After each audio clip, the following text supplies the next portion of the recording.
Admiral Tejo stood at the main window of Luna Station, watching the stars. 23 years ago, those same stars had been peaceful. Now they burned with the fires of war. Far away, alien ships destroyed each other in battles that could be seen from Earth with the right telescopes. The Great Convergence War had started when three alien races met for the first time. Nobody knew exactly what began the fighting. Some said it was about territory. Others thought it was about ancient technology. What everyone knew was that the war was getting bigger every day. Tejo turned away from the window. Behind him, the command center of Luna Station buzzed with quiet activity. Officers watched screens that showed distant battles. Engineers checked weapon systems that had never been fired in anger. Everyone waited and watched. "Admiral," called Captain Dongwu as he entered the command center. His uniform was still damp with sweat from his latest mission. "We just returned from the outer system. The war is spreading." Tejo nodded. Dongwu commanded the fastest scout ship in the Sol Defense Fleet. For years he had been flying to the edge of human space, watching the alien fleets destroy each other.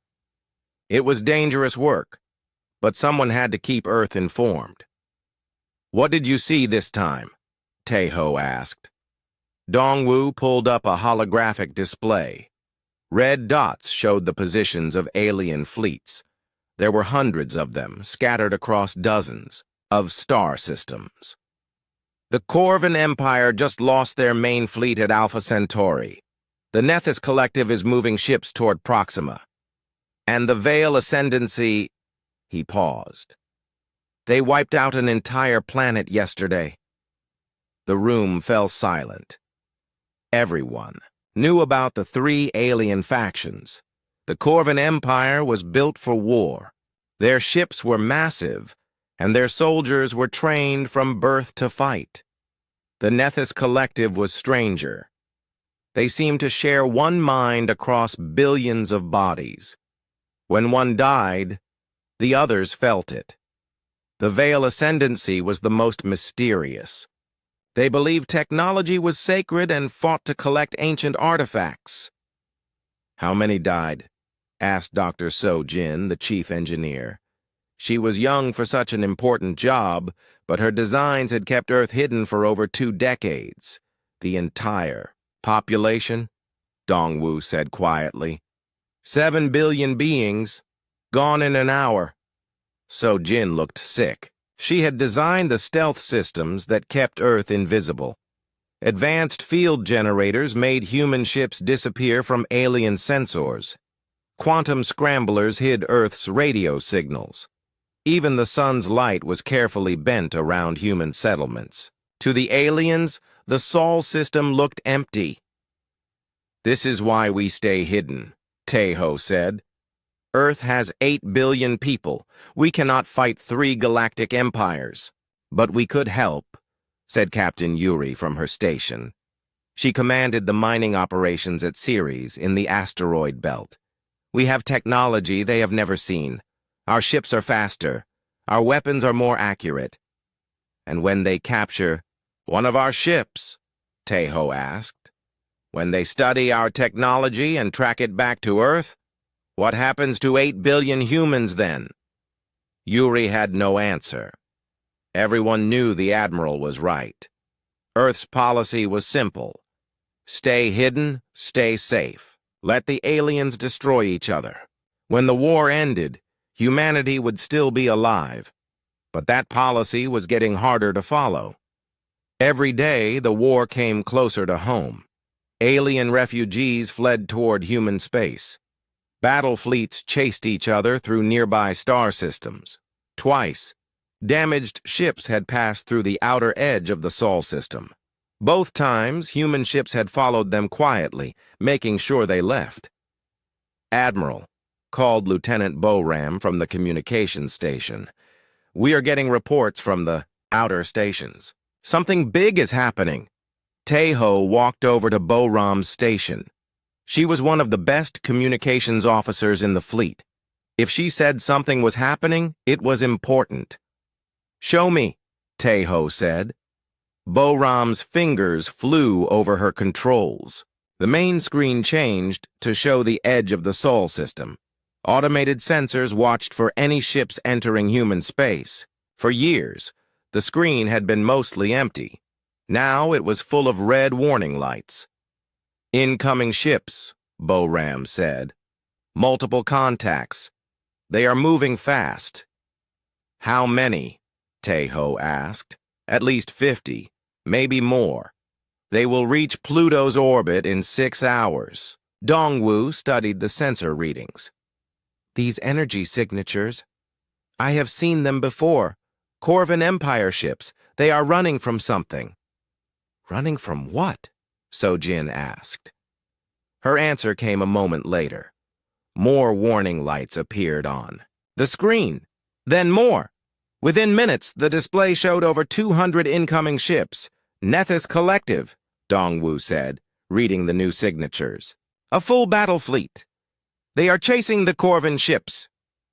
And there, Bo-ram pointed to a third group of contacts. "Veil Ascendancy. Smaller fleet, but their ships are more advanced." Tae-ho felt cold. For 23 years, Earth had avoided the war by staying hidden. Now the war was coming to them. 3 alien fleets were about to fight a battle in humanity's backyard. "Options?" he asked. "We could activate the system-wide stealth field," Sojin said. "Make the entire Sol system invisible, but it would take hours to charge, and the power drain would be enormous." "We could run," Yuri suggested. "Take the civilian population to the deep space bunkers, wait for the aliens to leave." "Or we could fight," said Bo-ram. Everyone looked at her. She was young and had never seen real combat. "We have 400 ships. They are spread across 3 fleets that hate each other. We could die," Tae-ho said firmly.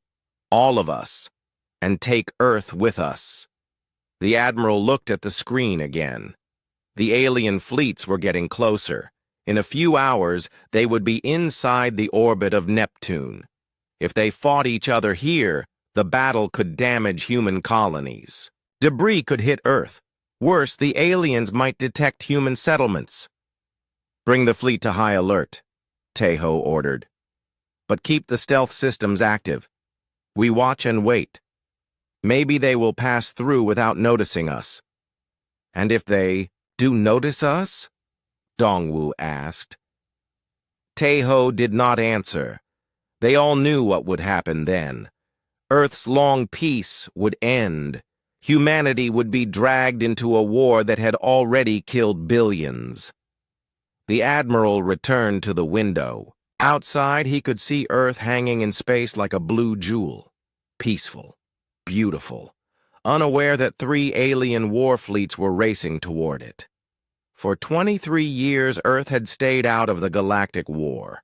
The aliens had fought and died, while humanity watched from the shadows. It had been the smart choice, the safe choice. But as Tae-ho watched the warning lights multiply on the screen behind him, he wondered if their luck had finally run out. The war had found them at last. In 6 hours, they would know if Earth's hiding was over. Behind him, Bo-ram's voice was tense as she reported the latest sensor readings. "Admiral, the lead ships are accelerating. They will reach the outer system in 4 hours now." Tae-ho closed his eyes. 23 years of peace, 23 years of safety, all of it might end before the sun set on Earth tomorrow. The aliens were coming, and humanity was about to learn what happened when you tried to stay out of a galactic war.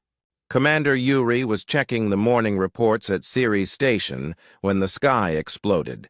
The first ship appeared without warning. It was massive, easily twice the size of anything humans had ever built. Black metal covered in strange symbols, with engines that burned blue fire. The ship tumbled through space, trailing debris and atmosphere. "What is that?" asked Technician Wu Jin from his position at the sensor station. Yuri was already reaching for the emergency alert button. "Alien ship. Damaged. Send word to Luna Station immediately." Before Wu Jin could respond, 2 more ships dropped out of hyperspace. These were different from the first. Smaller, but moving in perfect formation. Their hulls seemed to shift and change color like living skin. "Nethys Collective," Yuri whispered. She had studied the intelligence reports. Those were hunting ships. The Nethys ships opened fire immediately. Beams of red energy lanced across space, striking the larger vessel. The Corvan ship returned fire, with missiles that burst into clouds of glowing particles. Then the third fleet arrived. 4 ships appeared in a flash of golden light. They were beautiful and terrible, covered in crystal formations that pulsed with their own illumination. Veil Ascendancy vessels moved like dancers, flowing through space in patterns that hurt to watch. 3 fleets, Wu Jin said, his voice tight with fear. "They are going to fight here, right here in our system." Yuri activated the station's shields and sent an emergency broadcast to all mining ships in the area. "All vessels, return to base immediately. This is not a drill." The battle began in earnest. Energy beams crossed the darkness between Ceres and Jupiter. Missiles streaked through the asteroid belt. One of the Corvan ship's engines exploded, sending a chunk of metal spinning toward the mining station. "Brace for impact!" Yuri shouted. The debris struck Ceres Station's outer ring. Alarms screamed as atmosphere rushed out through a torn hull. Emergency systems activated, sealing the breach, but 12 miners were caught in the damaged section. "Medical teams to Ring 7. Yuri ordered. "Search and rescue now." On the screen, the battle continued. The Corvan ship was dying, its hull cracked open like an egg. But its crew fought on, launching everything they had at their enemies. A Nethys ship took a direct hit and broke apart, its biomechanical components dissolving into space. The Veil Ascendancy ships danced around both, fleets striking with precise energy bursts. Their crystal weapons seemed to ignore armor completely, cutting through metal like it was paper. "Commander!" Wu Jin called out. "I am detecting debris falling toward Earth's moon. Large pieces." Yuri felt her stomach drop. Luna Station was on the moon. If debris hit the city there, she opened a channel to Admiral Tae-ho. "Admiral, we have a problem. Battle debris is heading for Luna City." The Admiral's voice was calm, but Yuri could hear the stress underneath. "How much debris? How big?" "Large enough to damage the agricultural domes. Maybe worse." There was silence on the channel. Yuri knew what the Admiral was thinking. Luna City housed 50,000 people. The agricultural domes fed half of Earth's population. If they were destroyed... "Can you stop it?" Tae-ho asked. Yuri looked at her screens. The debris was moving fast, tumbling through space toward the moon. Her mining ships had small lasers for cutting asteroids, but nothing powerful enough to destroy chunks of alien warship. "Negative, Admiral. We do not have the firepower." More silence. Then, "Understood. Continue rescue operations at your station. Luna Station will handle the debris." The channel closed. Yuri stared at the tactical display, watching pieces of destroyed alien ships fall toward humanity's first real city beyond Earth. There was nothing she could do but watch and hope. The battle raged for another hour. The Corvan ship finally died, its reactor going critical in a flash of white light. The explosion took one of the Nethys vessels with it. The remaining alien ships pulled back, both fleets badly damaged. But they were not leaving. Yuri watched in horror as more ships dropped out of hyperspace, reinforcements for both sides. "They are bringing more ships," Wu Jin reported. "This is going to get worse." Yuri was about to respond when her communications board lit up with an incoming signal. Not from Luna Station, not from Earth. The signal was coming from one of the damaged alien ships. "Commander," her communications officer called out. "We are receiving a transmission, audio only. It is speaking our language." "Put it through," Yuri ordered. The voice that came through the speakers was strange, too many consonants, like gravel in a machine. But the words were clear. "Human settlement detected. This is Survival Cluster 7 of the Nethys Collective. We require assistance.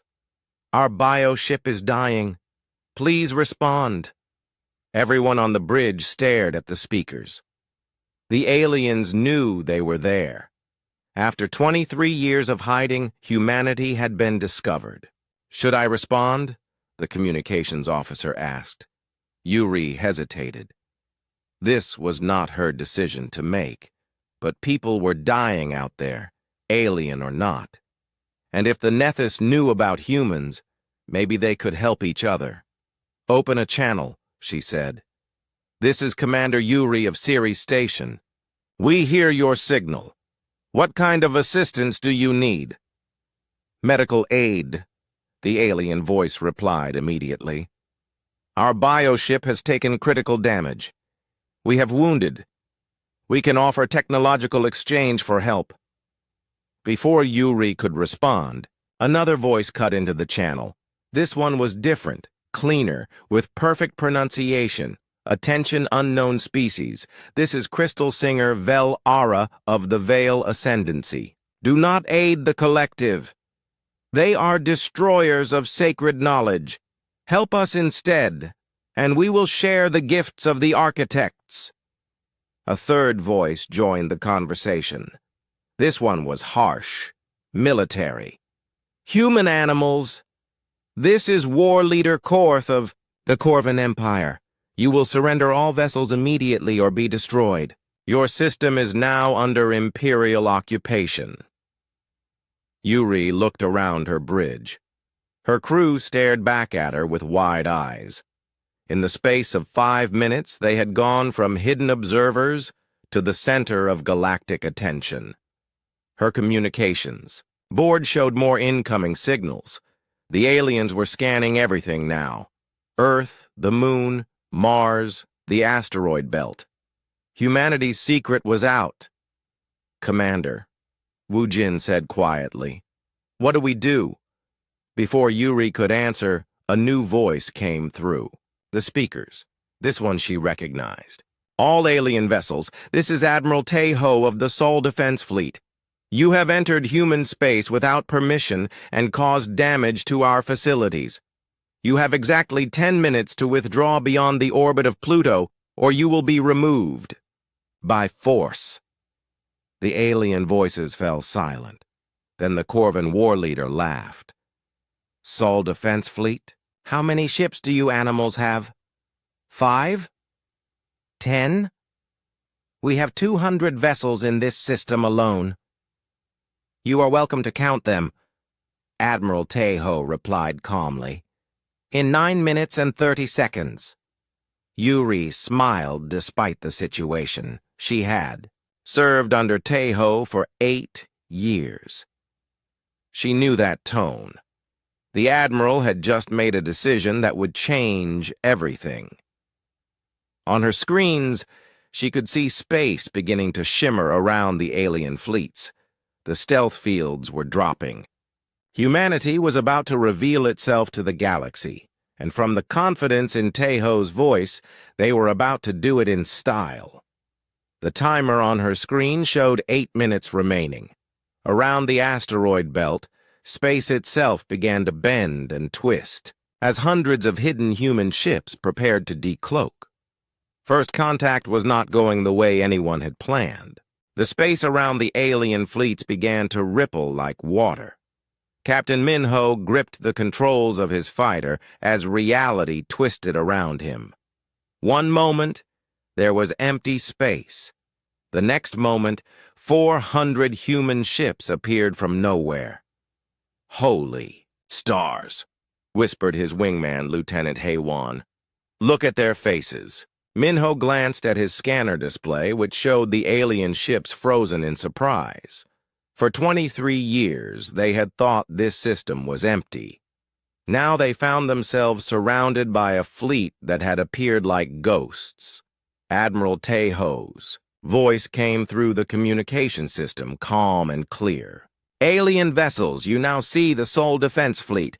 You have caused damage to human property and threatened human lives. Leave now or face the consequences." The Corvan war leader was the first to recover. "Impossible! Our sensors showed nothing. This is some kind of trick." "No trick," Tejo replied. "Just technology you have never seen before. 7 minutes to withdraw." Minho watched his tactical display as the alien fleets began to react. The Corvan ships formed into attack formations. The Nethys vessels moved like a school of fish, flowing together into new patterns. The Veil Ascendancy ships simply hung in space, their crystal hulls pulsing with increasing light. "All fighter squadrons prepare for combat," came the order from Fleet Command. "Rules of engagement are defensive. Protect human assets. Capture alien vessels if possible." Minho checked his weapons. His fighter carried plasma cannons designed by engineer Sojin's team. They used contained fusion reactions to generate bursts of pure energy. No alien ship had ever faced weapons like these. "Flight leader," called pilot Sung Ho from his position, in the formation. "The Corvan ships are charging weapons." "I see them," Minho replied. The massive alien vessels were turning toward Luna Station. Their intention was clear: destroy the human command center and end this quickly. The Corvan war leader's voice filled the communication channels. "You animals think you can threaten the Empire? We will burn your cities and take your world, Admiral." Tejo's response was ice cold. "You just declared war on humanity. All ships, engage the enemy." The battle began instantly. The Corvan fleet fired first, sending massive energy beams toward Luna Station. But the human ships were already moving. Minho's fighter squadron used their quantum tunnel drives to disappear and reappear behind the alien formation. 1 second, they were in front of the Corvan ships. The next second, they were attacking from behind. "Target their engines," Minho ordered. "Disable. Do not destroy." His fighters opened fire. Plasma bolts struck the rear of the Corvan vessels, melting through their armor like it was made of ice. The alien ships had never faced weapons that hot, that focused, but the humans had advantages. Beyond better weapons. Engineer Sojin had designed their ships to be faster and more agile than anything in space. Human fighters could accelerate, stop, and change direction in ways that broke the laws of physics as the aliens understood them. "How are they moving like that?" demanded the Corvan war leader.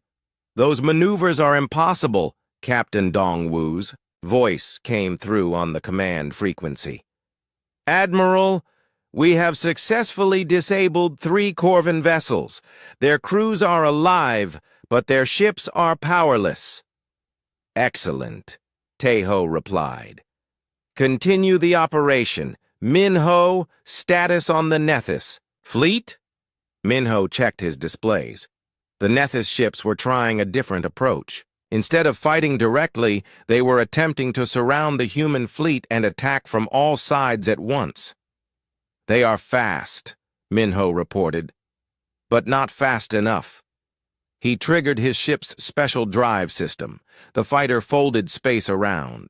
itself and appeared instantly next to a Nethys vessel. Before the alien ship could react, Minho fired a precisely aimed shot that disabled its propulsion system. "Scratch one bioship," he announced. The Veil Ascendancy ships were proving more challenging. Their crystal hulls seemed to absorb energy weapons, and their own weapons could cut through anything. But they moved slowly, like they were performing some kind of ritual dance. "All units, focus fire on the Ascendancy vessels," Admiral Tejo ordered.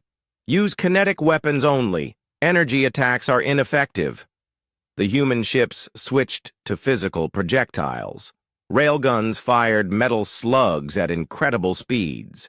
Missile launchers sent self-guiding warheads toward the crystal ships. This time, the alien defenses failed. "Direct hit on the lead Ascendancy vessel," reported Captain Yuri from Ceres Station. "Their hull is cracking." Within an hour, the battle was over. Not a single human ship had been destroyed. The alien fleets were either disabled or retreating to the edge of the system. Most importantly, the humans had captured intact vessels from all three factions.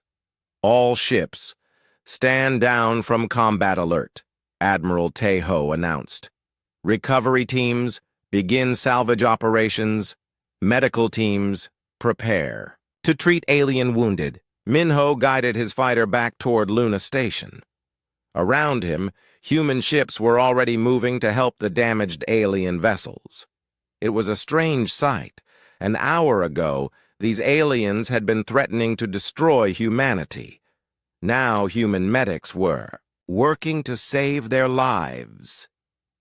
"Minho," came a call from Dr. Yunji, the fleet's chief medical officer. "We need fighter escort for the medical ships. Some of the alien crew might not understand we are trying to help them." "Understood, Doctor. Squadron 7 will provide cover." As Minho flew alongside the medical ships, he listened to the radio chatter. Dr. Yunji was already at work on the captured aliens, trying to understand their biology and their technology. "Fascinating," her voice came through the speakers. "The Nethys crew members are connected by some kind of biological network. They share thoughts and sensations. And the Corvin soldiers, they have been genetically modified for combat. Enhanced muscles, improved reflexes, secondary hearts. The Veil Ascendancy prisoners were the most mysterious. They would not speak to their human captors. They just sat in their crystal armor, humming in harmonious tones." "Admiral," Dr. Yunji reported after several hours, "I have completed preliminary examinations of all three species. What I have learned is concerning." "Explain," Tejo replied. "These are not random raiders, sir. Each fleet was carrying detailed star charts of this region. They knew exactly where they were going, and according to their navigation computers, they were all heading for the same destination. Which is? Earth, sir. All three fleets were coming here specifically. They were not just passing through. They were looking for us." Minho felt a chill run down his spine. If the aliens had been specifically hunting for Earth, that meant someone had told them about humanity. Someone knew Earth existed and had sent 3 war fleets to find it. "Doctor," Admiral Tejo said carefully, "do we know why they were looking for us?" "That is the concerning part, sir. According to the data I have recovered from their ships, they were not just looking for us. They were looking for something else, something they believe is hidden in our solar system." "What kind of something?" Dr. Yunji's voice was troubled. "Ancient technology, sir. Artifacts left behind by a species they call the Architects. According to these files, our solar system contains the largest cache of architect technology in the known galaxy." The communication channel fell silent. Minho exchanged glances with his wingman. If the aliens believed Earth was hiding ancient super technology, they would keep coming. Today's battle was just the beginning. Admiral, Dr. Yunji continued, there is something else. The alien crews keep mentioning Earth specifically, not our solar system, Earth itself. They believe our planet is some kind of key. Key to what? Unknown, sir. But according to their records, whoever controls Earth controls access to all. Architect technology in the galaxy. Minho looked out at the stars, where more alien fleets might already be heading toward Earth. Humanity had won their first battle against the galaxy, but it seemed the real war was just beginning. Agent Na-Young adjusted the biomask covering her face and checked her reflection one final time. The synthetic skin felt strange, but it made her look exactly like a Corvan female. Green-tinged skin, larger eyes, and the distinctive bone ridges along her forehead. Even her own mother would not recognize her. Neural patterns are stable, reported Dr. Yunji through the hidden communicator in Na-Young's ear. The implant is working perfectly. You should be able to understand and speak their language without thinking about it. Na-Young nodded. The language implant was one of Dr. So Jin's newest inventions. It used brain interface technology to make human agents think and speak like aliens. Combined with the biomasks, it made perfect infiltration possible. Remember, came the voice of Spy Master Jae-sung, your mission is simple. Get inside their command structure. Learn everything you can about these architect artifacts and find out who told them about Earth. Na-Young walked toward the captured Corvan vessel.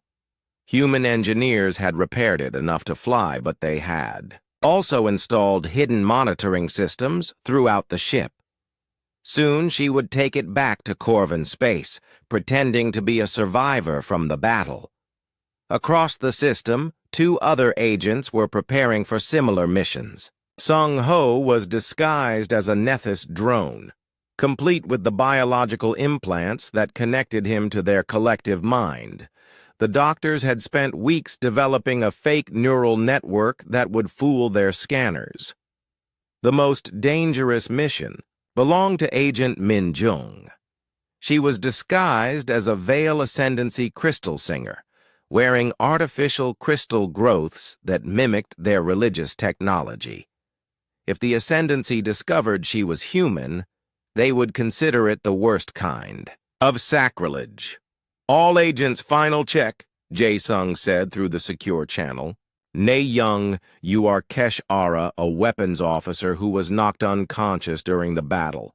Sung-Ho, you are Drone Unit 4739, temporarily disconnected from the collective by battle damage. Min Jung, you are Singer of the 7th Harmony on E. A sacred mission to recover lost artifacts. Each agent confirmed their cover identity. Then, one by one, they departed Sol system and captured alien ships. The most dangerous intelligence operation in human history had begun. Na-Young's journey to Corvan space took 2 weeks. She spent the time studying the cultural files that human analysts had compiled from the captured crew members. The Corvan Empire was built on military strength and personal honor. Weakness was considered a disease. Failure meant death or exile. When she finally reached the Corvan border, Na-Young was stopped by a patrol ship. 2 Corvan officers boarded her vessel to question her. "Explain your presence, weapons officer Kesh-Ara," demanded the patrol leader. "Your ship was reported destroyed in the Sol system." Na-Young let anger fill her voice, the way a real Corvan would. "The ship was damaged, not destroyed. I have been unconscious for weeks. The humans, they have weapons we have never seen before." The patrol leader's eyes widened. "Humans? The legend species from the Forbidden Files?" "Not legends," Na-Young replied. "They are real, and they are dangerous. I must report to High Command immediately. Within hours, Na found herself on a massive Corvan battle station, speaking to General Vortek, one of the Empire's most important military leaders. The Corvan general listened to her report with growing excitement. Plasma weapons that melt our armor, he repeated. Ships that appear and disappear at will. And they captured our vessels without destroying them? Yes, General. They fought like they were trying to preserve our technology rather than destroy it. General Vortek stood and walked to a wall display showing star charts. This matches the ancient predictions. The architect spoke of a guardian species that would emerge when their technology was threatened. Na felt her heart race. This was the information Earth needed. Guardian species, General? The humans, you fool. They were placed in the Sol system by the architects themselves. Their purpose is to protect the great cache until a worthy species proves themselves. The general turned back to Na Young. Tell me, weapons officer, did you see any signs of architect technology during the battle? Na Young pretended to think carefully. There were unusual energy readings. Space itself seemed to bend around their ships, and their weapons produced temperatures that should be impossible to contain. Architect technology, the general whispered. They have it. The humans have access to the greatest technological treasure in the galaxy, and they do not even know what they possess. Over the following days, Na Young learned more than she had hoped possible. The Corvan Empire had been searching for architect artifacts for over a century. They believed that whoever controlled the technology could rule the entire galaxy. Ancient Corvan legends spoke of a great cache hidden in a system guarded by sleeping giants. Meanwhile, Agent Sung Ho was making similar discoveries in Nethys space. The collective mind of the Nethys species allowed him to access shared memories, going back thousands of years. What he found was disturbing. The Nethys had been created by the architects as servants. They were designed to maintain and operate architect technology. But something had gone wrong. The architects had vanished, leaving the Nethys without purpose. They had spent millennia searching for their creators, following ancient programming that drove them to seek out architect sites. The Soul Cache is the prime directive, Sung Ho reported during a secret transmission to Earth. Every Nethys is programmed to find it. They cannot stop themselves. It is built into their DNA. Agent Min Jung's discoveries were the most frightening. The Veil Ascendancy was not just another alien empire. They were a religious cult that worshipped the architects as gods. Their entire civilization was based on collecting and preserving architect artifacts. They have detailed maps, Min Jung reported. Star charts showing the location of every known architect site in the galaxy. And according to their sacred texts, the Soul System is not just another cache. It is the Holy of Holies, the place where the architects ascended to a higher plane of existence. The intelligence gathered by the three agents painted a terrifying picture. Earth was not randomly chosen by three alien empires. It was the center of a galaxy-wide treasure hunt that had been going on for thousands of years. But the most disturbing discovery came from Agent Na Young. While accessing Corvan military files, she found communication records that made her blood run cold. Jae Sung, she whispered during an emergency transmission. We have a problem. The Corvan Empire did not find Earth by accident. Someone gave them the coordinates. What do you mean? The spy master replied. I found classified communications between General Vortek and an unknown contact. Someone calling themselves the Curator contacted the Empire 6 months ago. They provided exact coordinates for Earth and promised that humanity was ready for contact.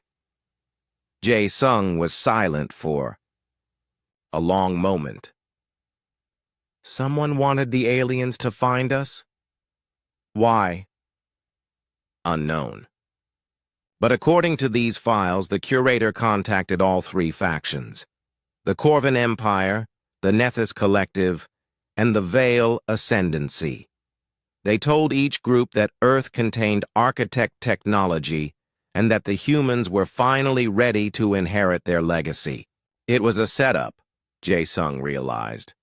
Someone wanted all three alien factions to arrive at Earth at the same time. They wanted a confrontation. Na-young accessed more files. What she found made the situation even worse.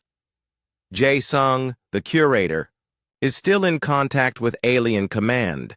They are providing real-time intelligence about human capabilities. Our enemies know exactly how strong we are. Can you trace the source of these communications? Negative. The signal origin is heavily encrypted, but Jae-sung, the communication timestamps show the curator is transmitting from inside the Sol system. The leak is coming from someone on our side. Back on Earth, Jae-sung stared at the intelligence. Reports from all three agents. Humanity was not just facing three alien empires seeking ancient technology. They were facing a coordinated attack planned by someone who knew Earth's secrets. Someone had betrayed humanity to the galaxy, and that someone was still out there, providing information to Earth's enemies. The question was, who could access such detailed intelligence about human capabilities? The answer, Jae-sung realized with growing dread, had to be someone at the very highest levels of Earth's government. Someone who knew about the architect artifacts hidden in the Sol system. Someone who wanted the aliens to come to Earth. But why would anyone want to start a galactic war in humanity's backyard? As Jae-sung began investigating the source of the leak, he did not know that the curator was watching him. Deep beneath the surface of Earth's moon, ancient systems recorded every human communication, every ship movement, every strategic decision. The curator had been waiting millions of years for this moment. The test was proceeding exactly as planned.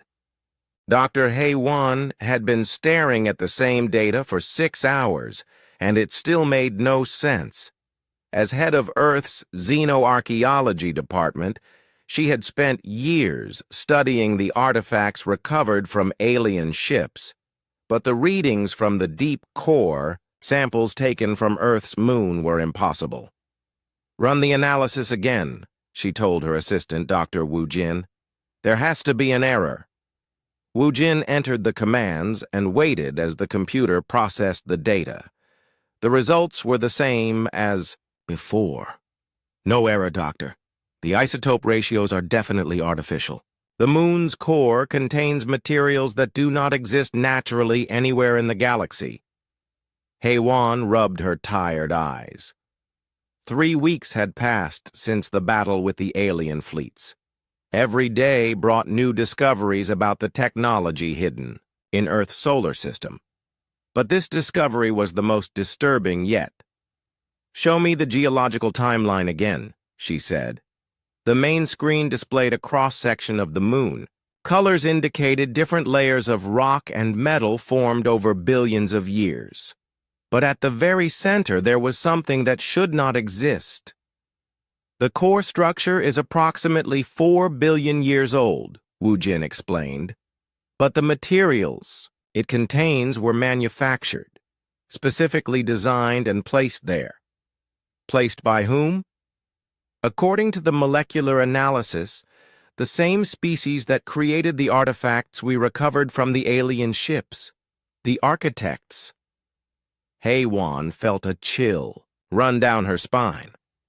If the architects had modified Earth's moon 4 billion years ago, what else had they changed? Her communicator buzzed. "Dr. Hae-won," came the voice of Admiral Tae-ho. "Please report to Luna Station immediately. Bring all your research on the architect artifacts." An hour later, HFY stood in Luna Station's main conference room with Earth's most important leaders. Admiral Tae-ho sat at the head of the table. Dr. So-jin was there with her engineering team. Spy Master Jae-sung had returned from his investigation into the communication leaks. Even General Bo-ram, Earth's military chief, had come up from the planet's surface. Dr. HFY, Admiral Tae-ho began, please share your findings with the group. HFY activated the room's holographic display. 3 weeks ago, we began deep core sampling of celestial bodies throughout the Sol system. What we found changes everything we thought we knew about Earth's history. The display showed the solar system as a three-dimensional map. Colored indicators marked locations where artificial materials had been detected. The Moon, Mars, several asteroids, and the moons of Jupiter all contain architect technology at their cores. But that is not the most significant discovery. She adjusted the display to focus on Earth itself. Yesterday we completed analysis of core samples from Earth's mantle. The planet's entire geological structure has been artificially modified. General Bo-ram leaned forward. What does that mean? It means Earth is not a natural planet, General. Someone built it. Or more accurately, someone redesigned it 4 billion years ago to support the development of intelligent life. The room fell silent. Dr. So-jin was the first to speak. Built it? That is impossible. Planets form naturally over millions of years. Not this one, HFY replied. The evidence is clear. Earth's magnetic field is too stable. Its orbit is too perfect. Its moon is exactly the right size and distance to stabilize the planet's rotation. The probability of all these factors occurring naturally is essentially zero. She changed the display to show a timeline of Earth's development. But here is the most important discovery. The modifications were not random.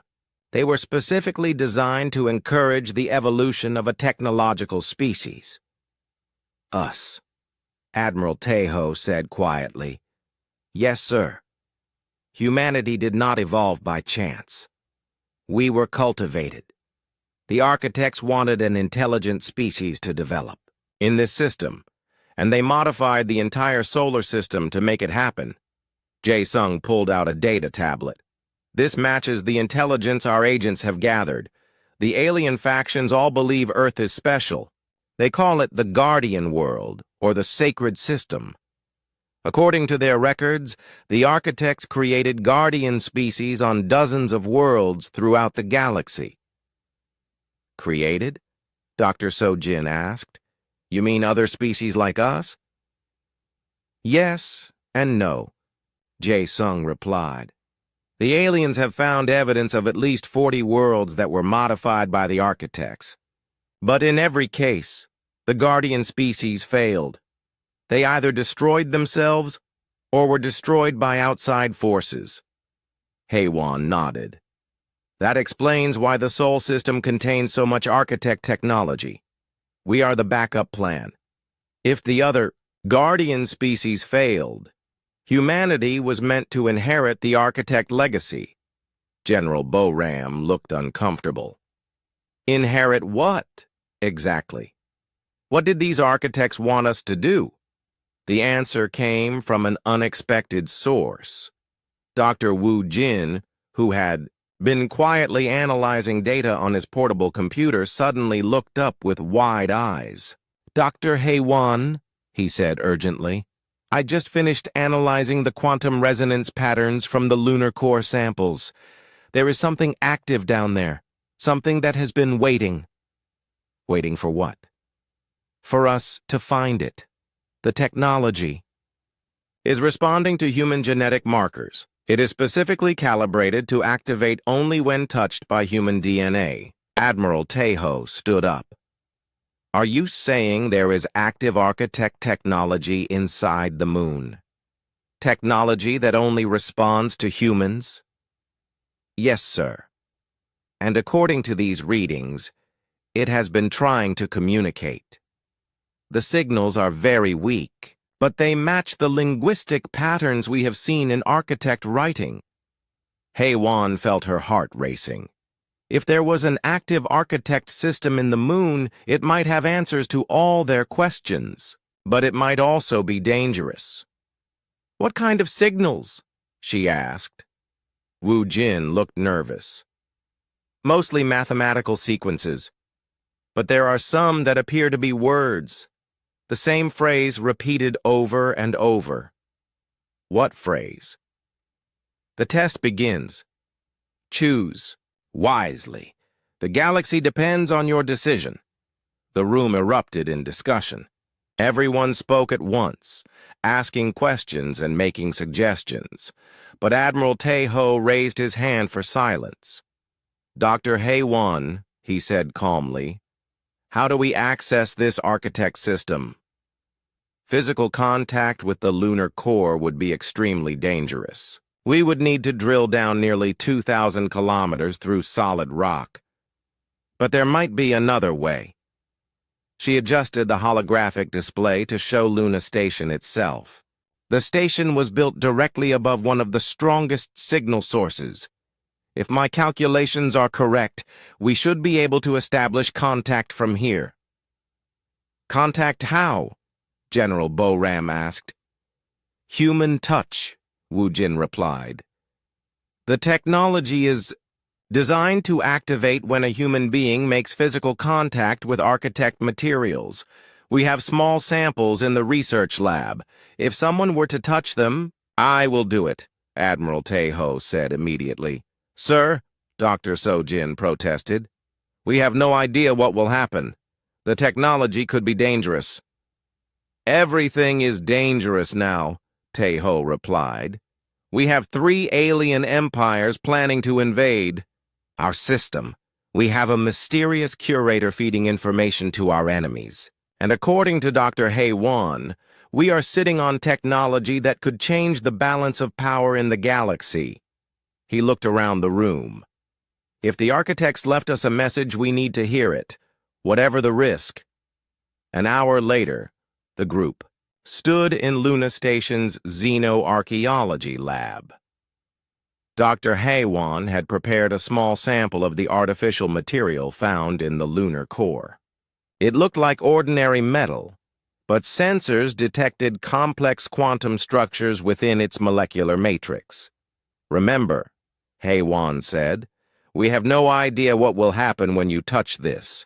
The quantum patterns suggest it will interface directly with your nervous system." Admiral Tae-ho nodded. "Is everyone ready?" The team took positions around the lab. Emergency medical equipment stood by. Security guards waited outside in case something went wrong. Tae-ho reached out and placed his hand on the architect artifact. The effect was immediate. The metal began to glow with soft blue light. Energy patterns raced through its surface like lightning. And in Admiral Tae-ho's mind, a voice spoke in perfect ancient Korean. "Greetings, Inheritor. I am the Curator. I have been waiting 4 billion years to speak with you." Tae-ho tried to pull his hand away, but found he could not move. The voice continued. "Do not be afraid. I am not your enemy. I am the final gift of the architects, created to guide the guardian species when they reach maturity. You have questions. I have answers. But first, you must understand the test that now begins." Around the lab, monitoring equipment registered massive energy readings. The architect artifact was fully active now, its systems interfacing with human technology throughout Luna Station. "What test?" Tae-ho managed to ask. "The same test given to every guardian species," the curator replied. "Power or wisdom, domination or cooperation. The technology I can give you will make humanity the most powerful species in the galaxy. But power corrupts. Every previous guardian chose strength over wisdom. All of them failed." The voice paused, and Tae-ho could feel the weight of eons in its words. the alien fleets approach. Soon you must choose. Will humanity seize the architect legacy for themselves, or will they share it with all species, even their enemies? And if we choose wrong, then humanity joins the list of failed guardians, and the galaxy remains divided by war until another species evolves to face this choice. Captain Minho had never seen so many ships in one place. From his fighter's cockpit, he could count over 3,000 alien vessels arranged in attack formations throughout the outer Sol system. They had arrived over the past week, drawn by reports of the mysterious human fleet that had defeated 3 battle groups. "This is not just 3 empires anymore," reported his wingman, Lieutenant Haywan. "I am detecting ships from at least 12 different species." Minho checked his tactical display. She was right. The alien fleet included ships he had never seen before, crystalline vessels that pulsed with inner light, organic ships that looked like giant insects, metal spheres covered in weapon ports. The news of Earth's architect technology had spread across the galaxy. "All fighter squadrons form up on me," Minho ordered. "Today we find out if our technology is really as good as we think it is." Behind him, the human fleet took defensive positions around Earth and Luna Station. 400 ships seemed pitifully small compared to the massive alien armada. But Admiral Tae-ho had a plan that did not depend on numbers. "Attention alien fleets," came the Admiral's voice over the communication channels. "You are trespassing in human space. Withdraw immediately or face the consequences." The response came from a dozen different species, all speaking at once. Threats, demands, and warnings filled the radio spectrum. But the message was clear. They wanted the architect technology, and they would take it by force if necessary. "Admiral," reported Captain Dong Wu from his scout ship, "the alien fleets are moving into attack formation. They will reach Mars orbit in 4 hours." "Understood," Tae-ho replied. "Dr. So-jin, are the system defenses ready?" From her position in Luna Station's engineering center, So-jin checked her status boards. For the past week, she had been working to activate the dormant architect systems hidden throughout the Sol system. The ancient technology was incredibly complex, but the curator had provided guidance. "Defenses are online," she reported. "But Admiral, I still do not understand how they work. The architect systems seem to manipulate space itself." "Then we will learn together," Tae-ho said. "All ships, prepare for battle. Remember, we are not just fighting for Earth. We are fighting for the future of the galaxy." The alien attack began at Saturn's rings. The massive ice formations provided cover for the approaching fleets, but they also concealed human defensive positions. When the first alien ships emerged from behind the planet, they flew directly into a trap. Captain Minho's fighters struck first. Using their quantum tunnel drives, they appeared inside the alien formation and opened fire with plasma weapons. But this time, the aliens were ready for human tactics. "They have adapted," Minho reported, as enemy ships returned fire with deadly accuracy. "Their weapons are tracking our quantum signatures." The battle quickly spread throughout the outer system. Alien ships poured through the asteroid belt, trading fire with human vessels. The mining stations at Ceres became battlegrounds, as both sides fought for control of the strategic position. Commander Yuri directed the defense of Ceres Station while coordinating the evacuation of civilian workers. "All non-essential personnel to the deep shelters," she ordered. "This is going to get worse before it gets better." Around Jupiter, Captain Dong Wu led a desperate holding action against the Veil Ascendancy fleet. The crystal ships had adapted their weapons to penetrate human shields, and several human vessels had already been destroyed. "Admiral," Dongwu reported, "we cannot hold them much longer. There are just too many of them." "Help is coming," Taeho replied. "Dr. Sojin, activate the Jupiter defense grid." Sojin's fingers flew over her controls. Deep within Jupiter's atmosphere, ancient architect systems came online. The planet's magnetic field suddenly intensified, creating massive energy barriers that trapped half the alien fleet in electromagnetic nets. "Impossible!" screamed the Veil Ascendancy commander. "How are they controlling a gas giant?" But the aliens adapted quickly. New fleets arrived every hour, bringing fresh ships and new tactics. The Corvan Empire deployed massive fortress ships that could absorb enormous amounts of damage. The Nethys Collective sent bioships that could repair themselves during battle. Worst of all, new alien species continued to arrive. Word of the battle had spread across the galaxy, and every empire wanted their share of architect technology. "Admiral," reported General Boram from Earth's surface, "we are detecting over 5,000 alien ships now. Our fleet is outnumbered 12-1. Taeho studied the tactical displays. The human fleet was fighting brilliantly, but they were being overwhelmed by sheer numbers. Several human ships had been destroyed and more were damaged. At this rate, Earth's defenses would collapse within hours. "Dr. Sojin," he said, "it is time to activate the lunar systems." Sojin hesitated. The curator had warned her that the lunar defense systems were incredibly powerful. Once activated, they could not be controlled or stopped until the battle was over. "Admiral, the curator says the lunar systems will defend Earth, but at a terrible cost. Many alien ships will be destroyed, thousands of beings will die. And if we do nothing, humanity dies," Taeho replied grimly. "Activate the systems." Deep beneath Luna Station, the ancient architect facility came fully online. Power levels that had been dormant for millions of years suddenly surged through quantum conduits.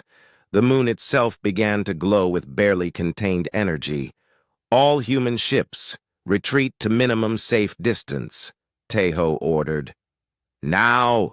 The human fleet pulled back toward Earth as the moon's surface began to crack open. Massive energy projectors emerged from hidden chambers, their crystal surfaces reflecting starlight like jewels. The lunar defense grid was unlike anything humans, or aliens, had ever seen. The first energy blast from the moon struck an alien battle group near Mars. The beam moved faster than light itself, arriving instantly across millions of kilometers. Where it touched the alien ships, they simply ceased to exist. Not destroyed, not vaporized. Erased from reality. "By the architects," whispered a Veil Ascendancy commander. "The Guardian world awakens." More beams lanced out from the moon. Each shot eliminated dozens of alien vessels. But the lunar systems were not random weapons. They seemed to target only ships that posed an immediate threat to Earth, leaving damaged or retreating vessels untouched. "It is giving them a chance to surrender," Sojin realized. "The system is designed to defend, not to destroy." Some alien commanders were smart enough to take the hint. Nearly 1,000 ships began retreating toward the edge of the system, but others, driven by greed or religious fervor, continued their attack. The battle raged for hours.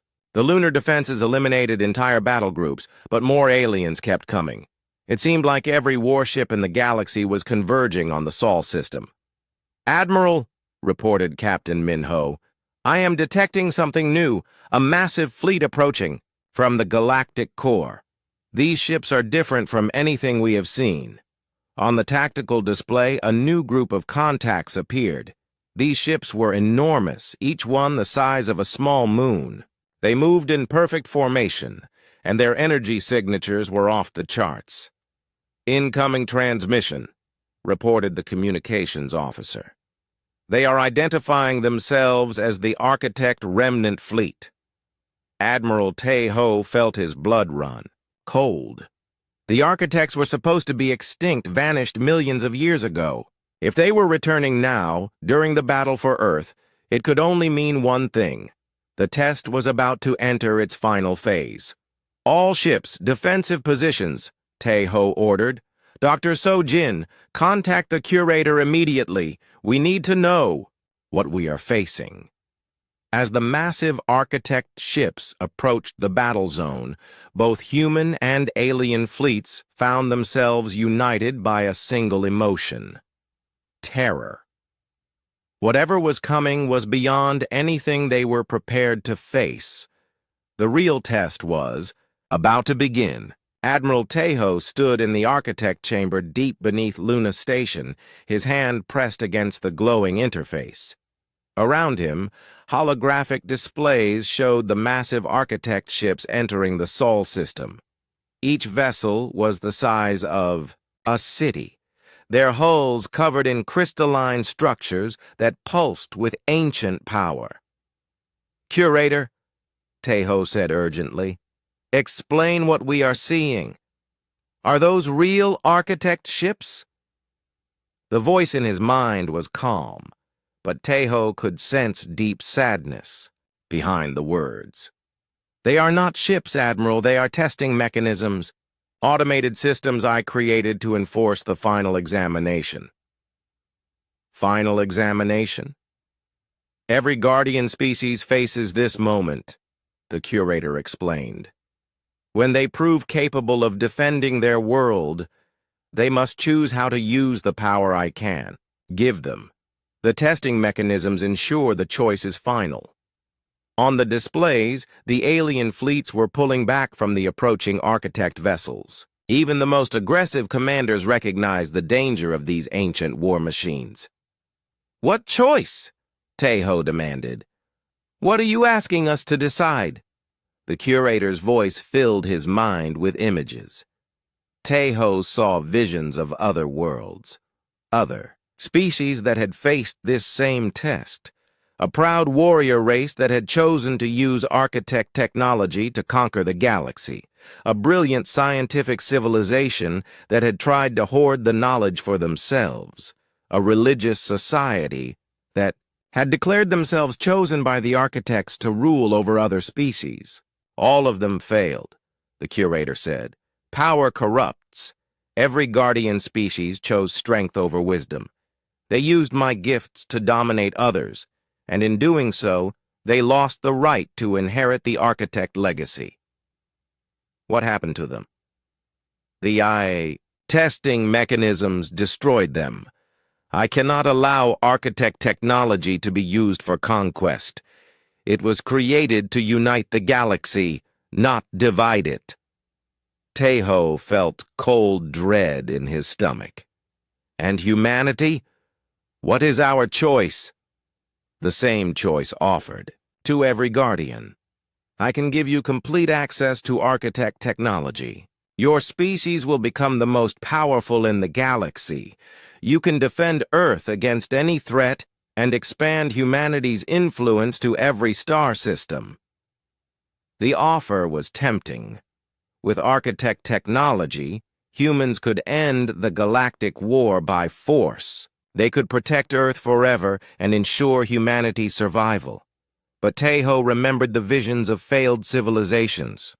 "Or," he asked, "or you can choose to share the technology freely with all species, including your enemies. Every race in the galaxy will have equal access to Architect knowledge. Humanity will have no special advantage, no guarantee of survival." But the war would end? Yes. When all species have equal access to Architect technology, there is no reason to fight over it. The galaxy can finally know peace. Tae-ho stared at the displays showing thousands of alien ships surrounding Earth. Many of those vessels carried crews that wanted to destroy humanity and steal their world. The idea of giving them advanced technology seemed like madness. How? Do I know they will not use the technology against us? He asked. You do not know. The curator replied honestly. That is what makes this a test of wisdom rather than intelligence. You must choose to trust your enemies, or you must choose to become their master. Through the chamber's communication systems, Tae-ho could hear reports from the battle. Captain Min-ho was leading a desperate defense against Corvan ships near Mars. Commander Yuri was coordinating evacuations as alien forces approached Ceres Station. Dr. So-jin was working frantically to maintain the lunar defense systems. How long do I have to decide? Tae-ho asked. The testing mechanisms will reach Earth in 1 hour. If you have not made your choice by then, they will assume humanity has failed the test. Earth and every human ship will be destroyed. Tae-ho closed his eyes. 1 hour to make a decision that would determine the fate of humanity and the entire galaxy. The weight of 8 billion human lives pressed down on him, along with the lives of countless alien beings caught in the Galactic War. I need to consult with my advisors, he said. Time is running short, Admiral. But I will give you what time I can. Tae-ho opened a secure communication channel to Earth's leadership. Within minutes, he was connected to President Hyun-woo on Earth's surface, General Bo-ram at military headquarters, and the key commanders throughout the fleet. The situation is simple, Tae-ho explained, after describing the curator's offer. We can have ultimate power, or we can choose peace, but we cannot have both. President Hyun-woo was the first to respond.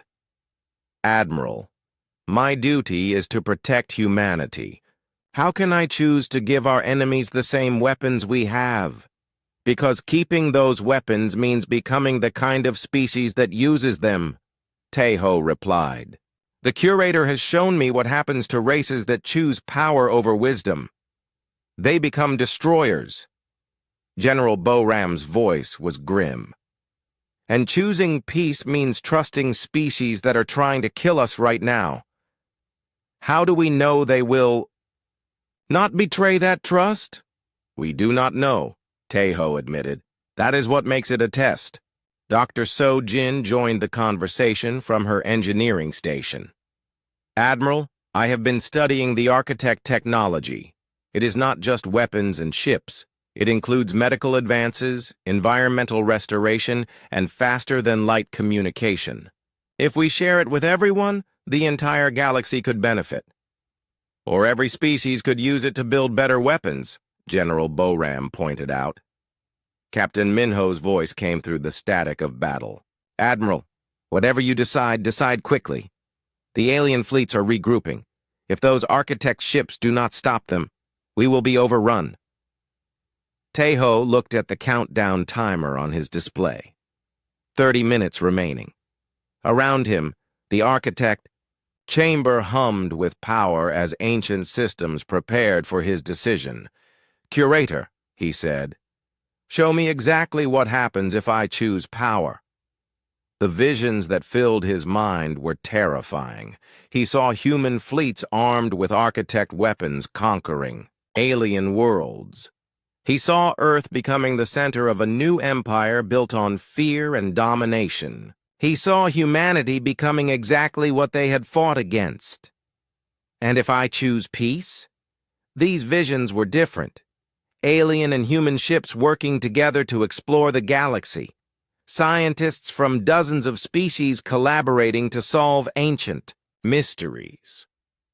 Children of different races playing together on worlds that had known only war. But there were darker possibilities, too.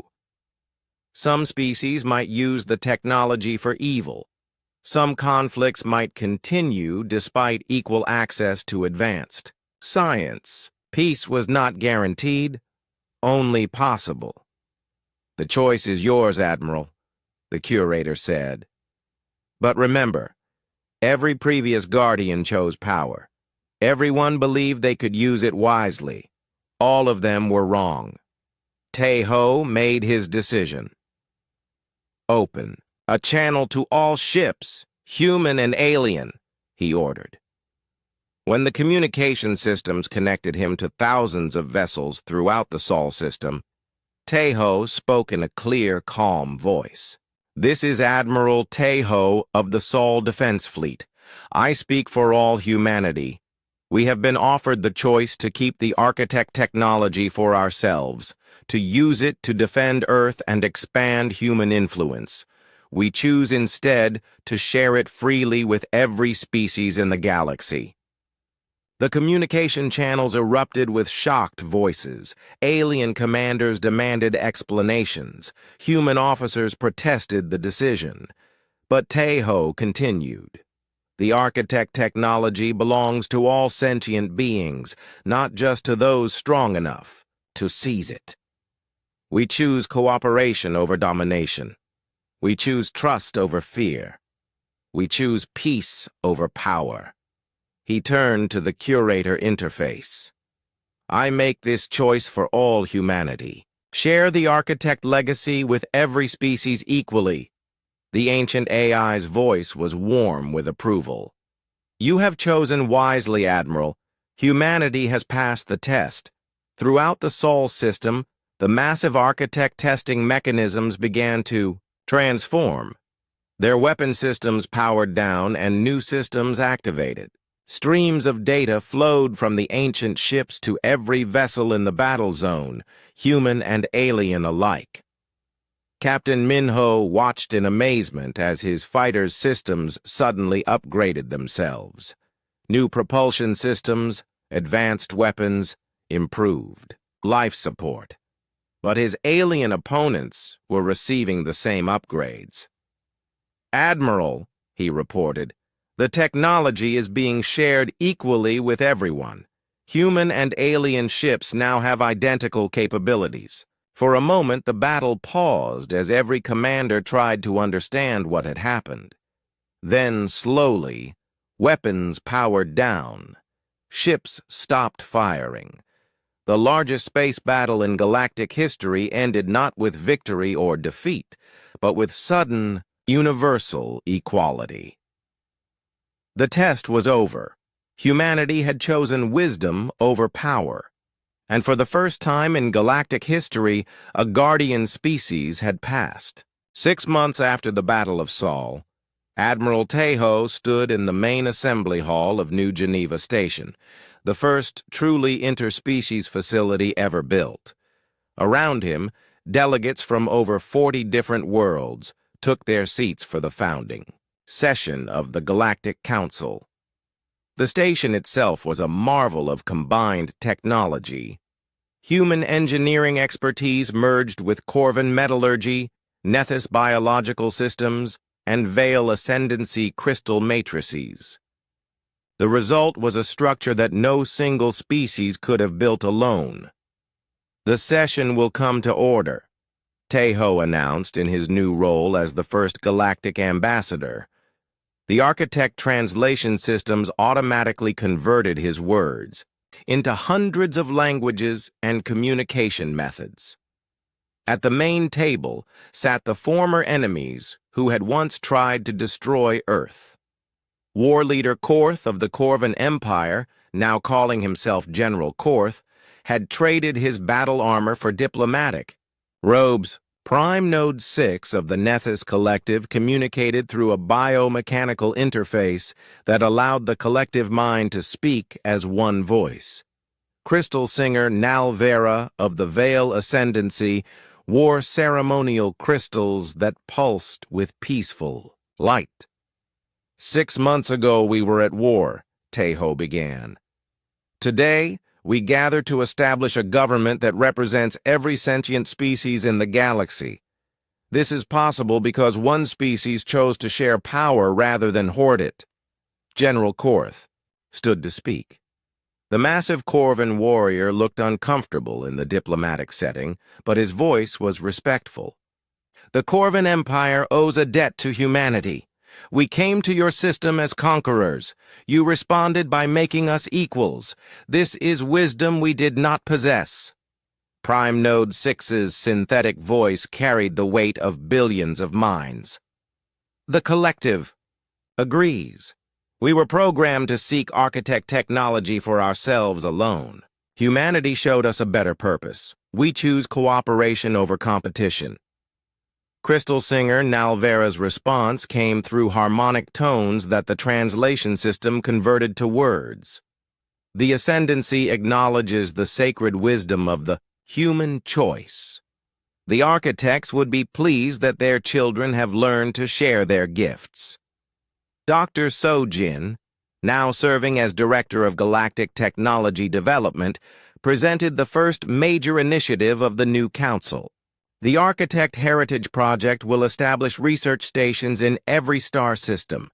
Human, Corvan, Nethys, and Ascendancy scientists will work together to unlock the full potential of the ancient technology. The early results were already promising. Joint human-alien teams had developed new medical treatments that could cure diseases affecting dozens of species. Environmental restoration technology was healing worlds damaged by the Long War. Most importantly, faster-than-light communication networks now connected every inhabited world in the galaxy. The age of isolated civilizations is over, Sojin explained. Every species can now share knowledge and resources with every other species. But the transformation had not been without challenges. Captain Minho, now Admiral Minho and commander of the Joint Fleet, reported on the ongoing security situation. 17 rebel groups continue to operate in the outer systems, he said. Some are pirates seeking to exploit the chaos of transition. Others are political movements that reject the new galactic order.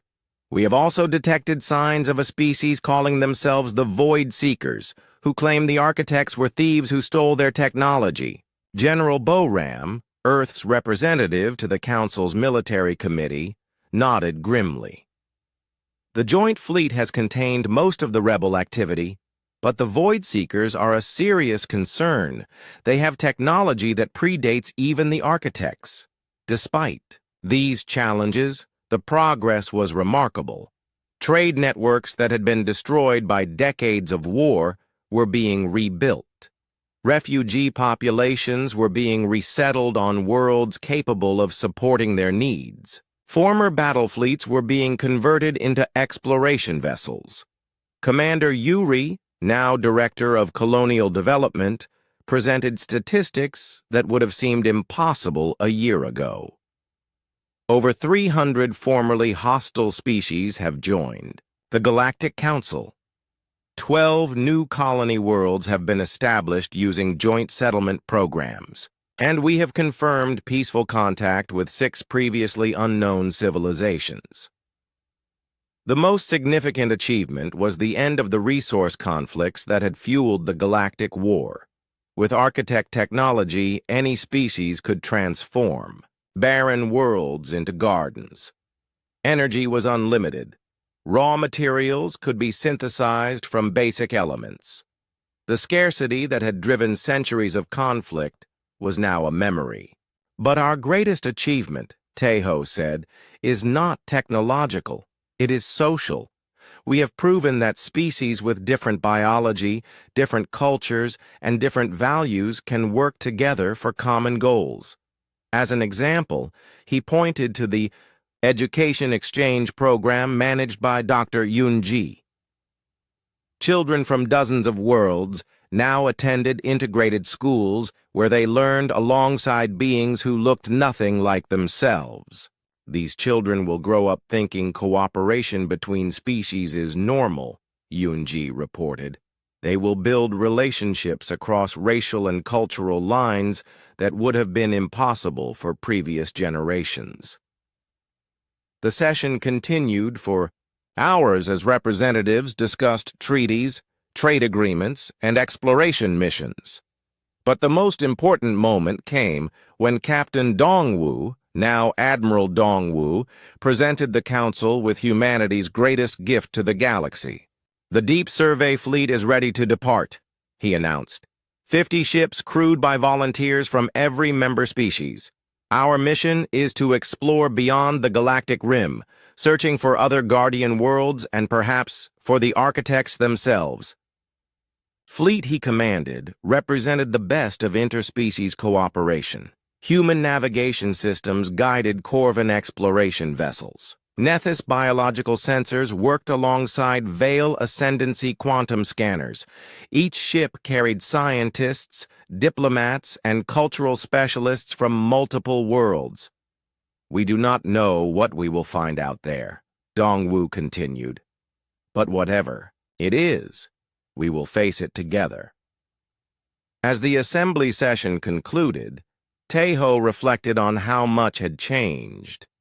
A year ago, he had been a military commander preparing to defend humanity against galactic invasion. Now he was a diplomat working to unite that same galaxy under principles of peace and cooperation. The curator's voice still spoke to him occasionally through the architect interfaces, offering guidance and answering questions about the ancient technology. But increasingly, the AI seemed satisfied to let the younger species find their own way. "You have exceeded all expectations," the curator had told him recently. "The architects created their technology to serve life, not to dominate it. You understand this better than any previous guardian species." That evening, Taeho stood at the observation deck of New Geneva Station, watching ships from dozens of worlds dock at the orbital facility. Human freighters arrived alongside Corvan battlecruisers that had been converted to cargo vessels. Nethys bioships carried medical supplies to disaster zones. Veil Ascendancy crystal ships had become mobile research laboratories. Dr. Sojin joined him at the window. "Do you ever wonder what would have happened if we had chosen differently?" she asked. Taeho considered the question.